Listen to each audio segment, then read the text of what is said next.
How to make iPhone keyboard sound louder. To get started, first of all go ahead and open up the Settings application on your iPhone.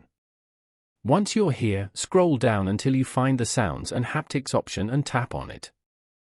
Inside the Sounds and Haptics menu, scroll down to find and tap on Keyboard Feedback. This section allows you to enable or disable sound and vibration feedback for typing. On this page, simply tap on the toggle switch next to Sound to turn it on.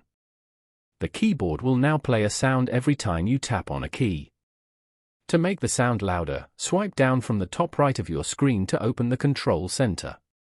Here, locate the volume slider, which controls the ringer and alert volume on your iPhone. Drag the volume slider up to increase the overall system sound.